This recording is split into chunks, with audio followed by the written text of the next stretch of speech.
اللهم صل على محمد وآل محمد. جس سوال کا مجھے انتظار تھا وہ بھی آ گیا کہ جناب صغرا کوئی بیٹی تھی کہ نہیں. سکینہ اور رقیہ ایک کا نام ہے کہ الگ الگ؟ شام میں جو روزہ ہے وہ کس کا روزہ؟ کیا دونوں امام حسین کی بیٹیاں ہیں کہ نہیں؟ جو علماء حضرت سکینہ کے مدینے جانے کے قائل ہیں ان کے مطابق حضرت سکینہ کی قبر مبارک کہاں؟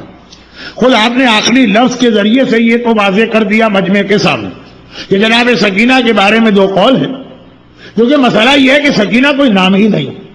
امام حسین کی ساری بیٹیوں کے نام فاطمہ، پھر اس کے بعد پیار سے جو مختلف نام دیے گئے.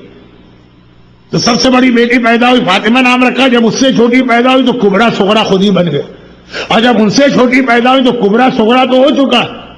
اتنا پیار آتا تھا کہ امام کو کہ اس کا نام سکینہ رکھا، یعنی دل کو سکون دینے والی.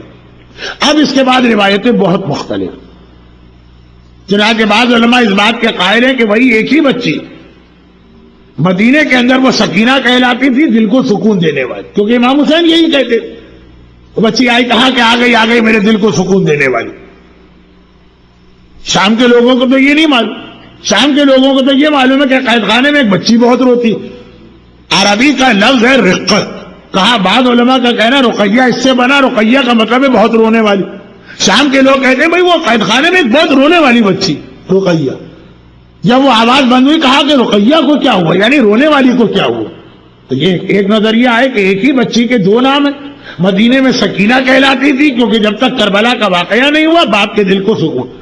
شام والے تو جانتے ہی نہیں نام کیا ہے، وہ اس کو رقیہ کہتے. اور جناب فاطمہ صغرا کے بارے میں بھی روایت ہے کہ تھی، یقیناً ایک بیٹی الگ سے تھی. لیکن مجھے معلوم ہے کہ اس پہ اتنی کنٹروورسیز آج کل کھڑی کر دی گئی کہ میں زیادہ اہم مسئلوں کا جواب پہلے دے رہا ہوں. بہت سارے معزز و نامور علماء جناب فاطمہ صغرا کی روایت کو ضعیف مانا. اس کے بارے میں آپ کی کیا رائے؟ جو ان سے بھی زیادہ معزز و نامور علماء یعنی مراجع، ہم لوگ تو ان سے پوچھ کر ہی ممبر پہ مجلس پڑھتے ہیں، انہوں نے کہا جو ضعیف روایت ہے وہ مصائب میں پڑھی جا سکتی، جھوٹی روایت نہیں پڑھی جا سکتی. تو علماء نے ضعیف مانا، اس کو جھوٹا نہیں مانا. کچھ نے کہا ہوگا کہ ہمارے نزدیک ثابت ہی نہیں، لیکن ایسے بھی علماء ہیں جنہوں نے کہا ثابت. علامہ مجلسی کی بہار الانوار کا اردو ترجمہ ہو چکا ہے، انٹرنیٹ پہ کئی سائٹس کے اوپر پوری کتاب موجود. امام حسین کی کتنی اولادیں ہیں وہ لکھتے ہیں قول یہ قول یہ قول یہ قول یہ. صرف ایک قول ہے کہ دو بیٹیاں، باقی تو ہے کسی میں 3 بیٹیاں، کسی میں 4 بیٹیاں، کسی میں 5 بیٹیاں. تو فاطمہ صغرا کی روایت ہے، اور مصائب کے اندر مراجع کرام کا کہنا ہے کہ روایتیں پڑھی جا سکتی. تو ہماری رائے تو یہی ہے کہ ہمارے مرجع نے اجازت دی، یا جھوٹی روایت ہو تو ایک مسئلہ ہو سکتا. اور پھر وہی بات گھوم کے آگے کہ واقعاً آپ حضرات کنفیوز ہوں گے کہ ایک عالم یہ پڑھتا ہے ایک عالم یہ پڑھتا. پھر ضرورت پڑے گی کہ کوئی ہمارے پاس آخر میں ایسا مرکز ہو جہاں کی بات ہم واجب، جس کی بات مان لیں ہمارے لیے کافی ہو، اسی کا نام تقلید. جناب زینب کی شہادت کا واقعہ تو اہل بیت کے گھرانے کی جو خواتین ہیں ان کے حالات کو اتنا چھپایا جاتا، کوئی ضرورت ہی محسوس نہیں ہوتی. کہ بعض اوقات نہ یہ معلوم ہوتا ہے کہ ان کو کہاں دفن کیا گیا، نہ یہ معلوم ہوتا ہے ان کی شہادت کب ہوئی. جناب زینب کی وفات کی 3 یا 4 یا 5 تاریخیں شیعہ دنیا میں رائج. شہزادی کی تاریخیں تو سمجھ میں آتی ہیں کہ نشان قبر بھی مولانا 1 سے زیادہ بنا، مگر جناب زینب وہ تاریخ میں اس طرح سے نہیں آیا. البتہ ایک روایت بہت مختصر، اس لیے کہ میں کربلا کی تاریخ کی زیادہ تفصیل میں جانا نہیں چاہتا، لیکن ایک بہت مختصر روایت منتخب التواریخ میں ملا عاصم خراسانی نے پوری ڈیٹیل لکھی ہے کہ 69 ہجرہ جو عرب کا علاقہ ہے سعودی عرب کا، وہاں بڑا سخت قحط پڑا اور کھانے پینے کی چیزوں کی انتہائی شارٹیج ہو گئی. جعفر طیار کی بہت بڑی پراپرٹیز، رسول اللہ نے جب ان کو 1 درہم دیا تھا یتیمی میں تو دعا مانگی تھی کہ اے خدا اس کا ہاتھ کبھی خالی نہ رہے. عبداللہ ابن جعفر طیار اتنے مالدار آدمی تھے کہ بعض اوقات حاکم شام معاویہ کو حکومت چلانے کے لیے ان سے لون لینا پڑتا. ایک اکیلا آدمی پوری حکومت. تو ان کی بہت زیادہ پراپرٹیز شام میں تھی جو بہت سی زیادہ ایگریکلچر کے اعتبار سے بہترین علاقہ تھا. جب مدینے میں شارٹیج ہوئی تو 69 ہجرہ میں عبداللہ ابن جعفر طیار بنی ہاشم کے پورے خاندان کو لے کے وہاں چلے کہ وہاں میری زمینیں ہیں, وہاں گندم اور پیداوار ساری موجود ہے, وہاں جاتے. اور پھر وہاں پہ جو یہ انتقال ہوا تو شام میں دفن ہوئے. ایک یہ روایت اور ہے کتاب میں اور منتخب تواریخ میں ہے تو ایک یہ ورژن. حضرت علی اکبر, حضرت علی اصغر اور جناب سکینہ کی مائیں مختلف ہیں. یہ تو بہت دنوں کے بعد سوال پوچھا گیا ہے, اس لیے کہ غالباً کربلا کے بہت سے ایسے واقعات ہیں جس میں کنٹروورسی رہی ہے, لیکن ہمارے انڈیا اور پاکستان کے اندر جو ہے وہ چیز نہیں آئی.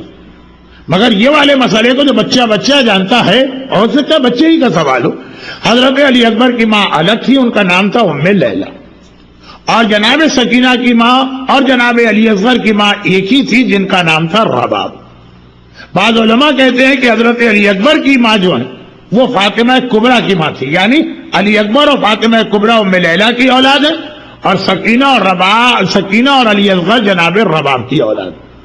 بہرحال فاطمہ کبریٰ والی روایت میں تو ذرا اختلاف ہے, لیکن یہ بات طے شدہ ہے کہ حضرت علی اکبر اور حضرت علی اصغر کی مائیں الگ الگ تھیں. کیا حضرت حبیب ابن مظاہر نے مسلم ابن عقیل کی کوفے میں مدد کی تھی, اور ان کو امام حسین نے کہ کربلا میں آنے کی اطلاع کیوں نہیں تھی؟ جناب ثانی زہرا دوبارہ کس وجہ سے شام آئی اور ان کی وفات کیسے ہوئی؟ یہ بھی وہ دو سوال ہیں جس کے اندر تاریخ میں اس کے ایک سے زیادہ جواب موجود ہیں. جناب حبیب ابن مظاہر کے بارے میں اگر آپ اسے میری پرسوں کی مجلس سے ملائیں تو یہ سوال پھر ذرا مشکل سوال بنے گا. پرسوں کی مجلس یہ تھی کہ حبیب ابن مظاہر کو غیب کی خبریں تھیں. اچھا, اب آپ کے بارے میں آپ کے سامنے وقت نہیں ہے اور سوال بہت دقیق ہو جائے گا اس کا جواب. غیب کے حوالے سے علم غیب کی دو قسمیں بتائی جاتی ہیں. ایک علم غیب حضور, یعنی کسی کو علم غیب ہے اور ہر وقت اس کو معلوم. ایک یہ کہ کسی کے پاس علم غیب ہے لیکن اگر اسے کسی چیز کے بارے میں معلوم کرنا ہو تو کچھ کیلکولیشن اور حساب کرنا پڑے گا. علم ہے اس کے پاس, لیکن ایسا نہیں ہے کہ ساری کائنات کھلی کتاب کی طرح. جیسے فرض کیجئے کہ آپ کے پاس ساری معلومات ایک سی ڈی میں ہے, لیکن آپ کو اسے کمپیوٹر کے اندر ڈاؤن لوڈ کر کے کلک کر کے وہ ساری چیزیں آپ کو ملے گی. گوگل کے سرچ انجن کی وجہ سے یا ویکیپیڈیا کی وجہ سے معلومات آپ کے پاس بہت ہے, لیکن جب آپ وہ معلومات لینا چاہیں تو آپ کو بہرحال کمپیوٹر آن کر کے وہاں تک جانا پڑے گا. اتنا ای میل آپ کے پاس سینکڑوں آ رہی ہیں. اب یہ جب تک کہ یہ بلیک بیری وغیرہ نہیں تھا تو ای میل آپ کے پاس آ گئی ہے, لیکن جب تک کہ آپ اپنا اکاؤنٹ نہیں کھولیں گے آپ کو وہ چیزوں کی اطلاع نہیں ملے گی. علم غیب کی ایک قسم یہ جس کے بارے میں بعض آج کل کے ینگسٹر کہتے ہیں کہ امام کے پاس بھی اس قسم کا تھا کہ ہر چیز ہر وقت ان کے سامنے نہیں ہے, لیکن جب چاہے معلوم کر سکتے ہیں.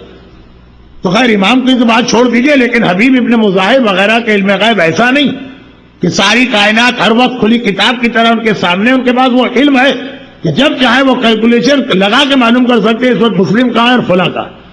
لیکن کیا ہر منٹ بیٹھ کے حساب کرتے ہیں کہ نہیں جب ضرورت پڑتی.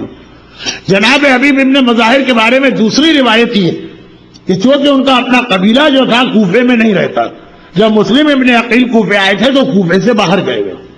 جیسے مختار بھی کوفے سے باہر تھے اور جب واپس آئے تو مسلم مارے جا چکے. تو حبیب ابن مظاہر جب آئے تو مسلم ابن عقیل شہید ہو گئے تھے. اور جیسا کہ میں نے کہا وہ جب چاہتے معلوم کر لے. جیسے آپ اب یہ بلیک بیری وغیرہ کو چھوڑ دیجئے ورنہ آپ کنفیوز ہوں گے. آپ جب چاہے ٹیلی فون اٹھا کے پوچھ سکتے ہیں کراچی میں کہ آپ کے بھائی اس وقت کہاں ہیں, لیکن آپ روز تو نہیں پوچھتے ہیں نا, جب ضرورت پڑتی ہے تب پوچھتے ہیں. اس ٹائپ کا علم غیب غیر معصوم کے پاس ہوتا.